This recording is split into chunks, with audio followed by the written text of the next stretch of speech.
serious? What's going on, everyone? Jeremy here from The Quartering, and by all indications from many of you, the show The Boys is actually quite good. Many people keep telling me to watch it, just haven't got around to it. And special disclaimer, remember that you can separate the art from the artist. And also remember that if there are many ways to watch television programming without paying or counting as a viewer. That said, I'm going to remind everyone that I'm giving away an Xbox Series X. The link is in the pinned comment below. Last time I'm going to remind you, this week is today, Friday, so make sure you get entered. Now, the showrunner, Eric Kripke of The Boys, did an interview with The Hollywood Reporter in which he describes Marvel movies as the reason we have Trump and many other crazy things. And in the article, he says, we're living in the dumbest dystopia. The Boys boss on his superhero hit. Here's something that's really bizarre. It's something I never really got. Multi-millionaire Hollywood elites complaining about how bad this country is. Or the world in general, for my global viewers. It seems to be a Western phenomenon where the highest on the social ladder, the ones with the most privilege, the ones with the most money, the most power, are constantly whinging about how terrible the world is. Well, if you go outside, you look around, you talk to your neighbors, and even in the midst of all the stress and uncertainty around the coof, most people are pretty optimistic. Most people are ready to get back to life as normal. Most people are willing to take whatever precautions they need. Life goes on for most people, except for the ultra rich. Apparently, life is a nightmare for them. Showrunner Eric Kripke, it's dangerous to train an entire generation to wait for someone strong to come in and save you. The perfect show for this brutal stranger-than-fiction era, Amazon's The Boys takes a simple conceit. How would superheroes behave if they were really moved among us? And it pushes to uproarious extremes.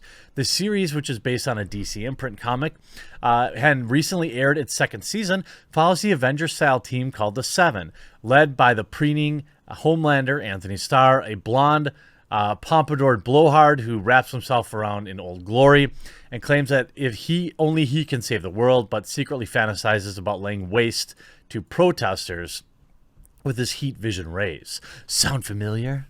The Hollywood Reporter caught up with the show's 46-year-old creator and to explore the show's anti-fascist underpinnings. It jabs at Hollywood cults like Scientology and I don't know what that other one is, and why Marvel movies led to a leader like Donald Trump.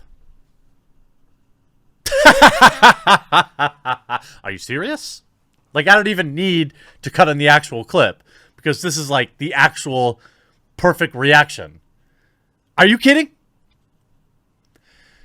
The second season of The Boys was much a social commentary on our current insane era, as it was a thrilling superhero saga.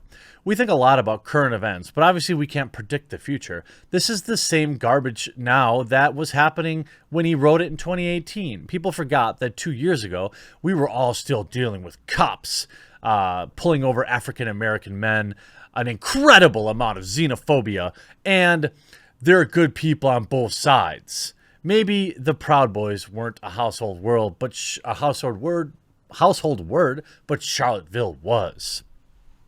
Okay, let's see. You grew up Jewish in Ohio, correct? Is that where Superman came from? Two Jewish guys from Ohio? Yeah, I guess so, yeah. And then we're going to look at, I was thinking about how, as I watched the show, the Miss Bad Guys from WW2 theme boils to the head of the season.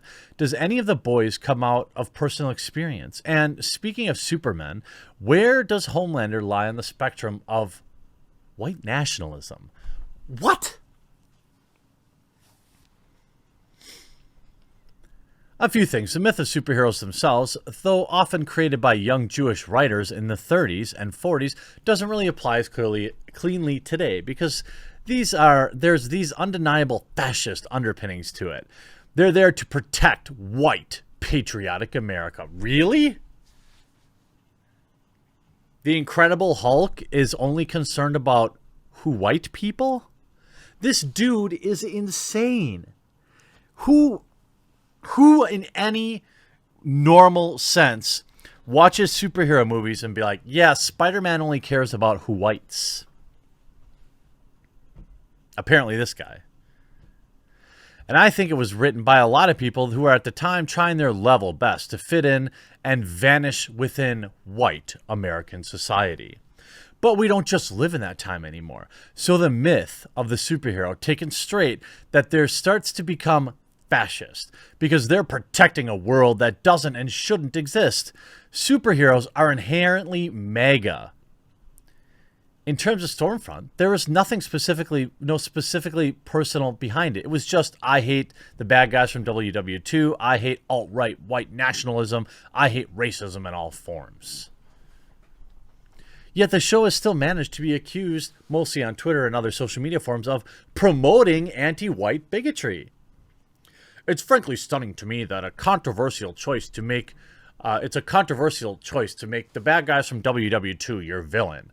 Well, here's the thing. That in and of itself isn't controversial. And I think that you'd have to be profoundly idiotic, which apparently this guy is, to not understand why people don't like it. And that's mostly because the modern day definition of that is so widely versed that it can simply be someone who voted for Donald Trump. Somebody who has an opinion you don't like. This label is thrown around so often now, it's basically lost all meaning. For most people, anyway. It's just, are you referring to actual people, or are you just referring to people that you don't like? I'd have accepted the opposite. I have accepted, like, hey, man, are you really sure you want to go with such a cliche? I'd say, fair point. Let's talk about that. For some reason, now it's an edgy choice, so welcome to 2020. It's not edgy for all the reasons that I said. I was really interested in exploring what modern white supremacy looks like. All 7 of them. This is another weird Hollywood trope, and it's also rampant on Twitter. If you listen to these people, you'd think that there's 100,000 members putting on their bed sheets every night and going out and burning crosses in people's yards. In reality, this group of people is like a few thousand spread across this country, maintaining zero political or otherwise power. When these people gathered together, even if you want to say what happened in Charlottesville was those people, what were we talking about? 50 dudes with Walmart tiki torches? This is the people that we need to be most concerned with. A couple of hundred people. But this is what Hollywood and what mainstream media does. They prop up this thing that everyone needs to be afraid of when literally nobody sees this. It doesn't exist. I see it in modern days cloaked in social media. They're often very attractive young people who are using social media better than we are and presenting themselves as free thinkers outside the box when they're really just peddling the same stuff people have peddled for 1,000 years. What, people are equal regardless of their skin color? I don't know who he's referring to, but he sounds like a guy that would be like, calling YouTubers like Sargon of Akkad this. You don't see Hollywood dealing much with body shame, especially as it pertains to men. I know people who have benefited from various trips and those kinds of truth-telling things, and I couldn't help but think that The Deep really did have a personal breakthrough there.